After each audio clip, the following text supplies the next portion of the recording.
Lord. இந்த காலை வேளையிலே உங்களை சந்திப்பதில் ரொம்ப மகிழ்ச்சி. தானியேல் புத்தகம் 3ஆம் அதிகாரம். இந்த 3ஆம் அதிகாரத்தில் 16வது வசனத்திலிருந்து நம்ம வாசிக்கும் போது இங்கே 3 வாலிபர்களை நம்ம பார்க்குறோம். Shadrach, Meshach, Abednego. இந்த 3 வாலிபர்களை பற்றி நம்ம எல்லாருக்கும் தெரிஞ்ச ஒரு சம்பவத்தை இங்கே அழகாக எழுதி வைத்திருக்கப்பட்டிருக்கு. இந்த ஷாத்ராக், மேஷாக், ஆபேத்நேகோ என்ன பண்ணுறாங்க அப்படின்னா, அந்த ராஜாவுடைய சிலைக்கு முன்னாடி எல்லாரும் பணிந்து குனிந்து வணங்கினாங்க. ஆனால் இவங்க வணங்க மறுத்தாங்க. ஏனென்றால் இவங்க ஆராதிக்கிற தேவன் ஆண்டவராகிய கர்த்தர், அவர்கிட்ட மட்டும்தான் நாங்கள் பணிந்து கொள்வோம் என்று ராஜாவுடைய சிலைக்கு முன்னாடி பணிந்து கொள்ளலை. அதனால ராஜா ஒரு பனிஷ்மெண்ட் வச்சுருந்தார். என்ன பனிஷ்மெண்ட்? எரிகிற அக்கினி சூளைக்குள்ளே யாரெல்லாம் அந்த சிலையை பணிந்து கொள்ளலையோ அதுக்குள்ளே நான் தூக்கி போடுவேன்னு முன்னாடியே சொல்லியிருந்தார். ஸோ இப்போ என்ன ஆகுது, இவங்க பணிய போகிறது இல்லை அப்படின்னு ராஜா கிட்டேயே டைரெக்டாகவே சொல்லிட்டாங்க. இப்போது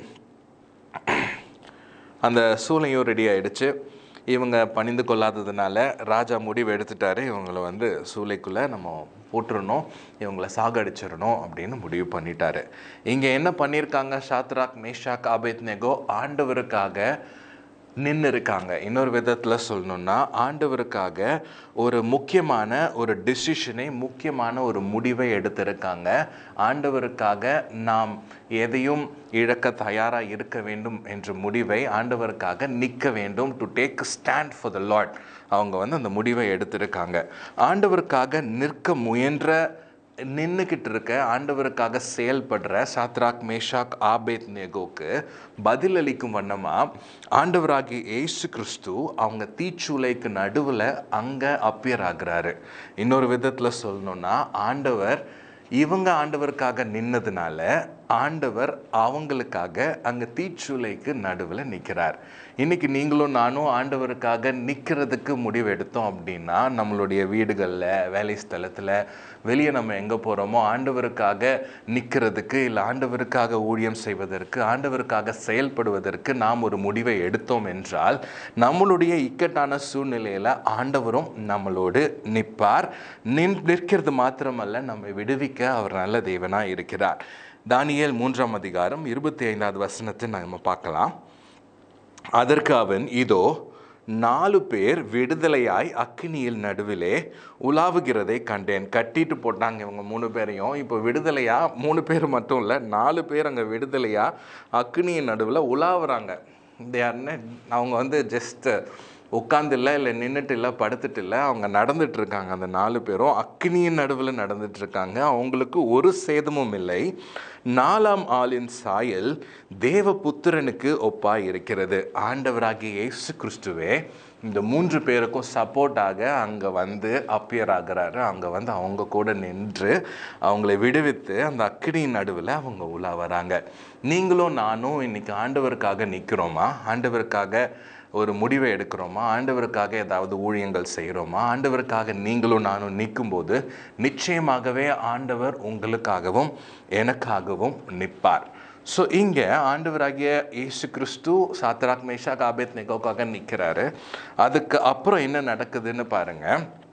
அவர் ஆண்டவராகிய இயேசு கிறிஸ்து அங்கே நின்னதுக்கப்புறம் அவங்கள வெளியே எடுத்துகிட்டு வராங்க. அந்த 3 பேரையும் வெளியே கூட்டிகிட்டு வராங்க. அடுத்தது இங்கே ஆண்டவர் என்ன செய்கிறார் என்றால், அங்கே இருக்கிற ராஜாவை இவங்களுக்கு ஃபேவராக, இவங்களுக்கு சாதகமாக பேச வைக்கிறார்.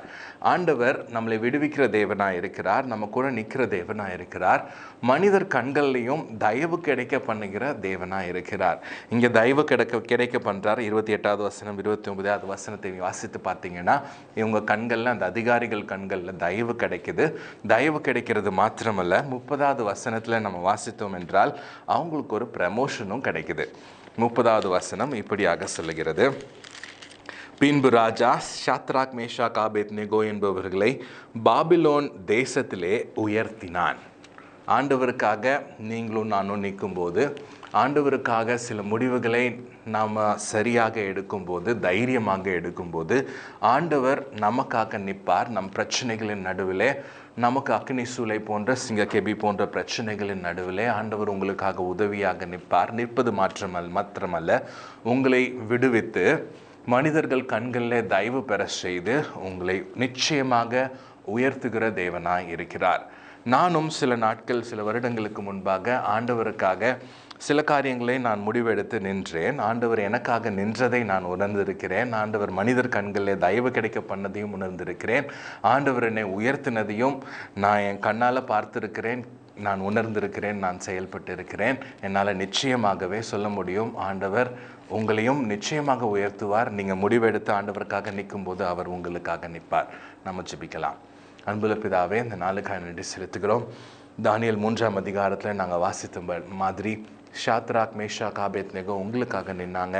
நாங்களும் உங்களுக்காக நிற்க எங்களுக்கு உதவி செய்யுங்க. தைரியமாக நிற்க உதவி செய்யுங்க.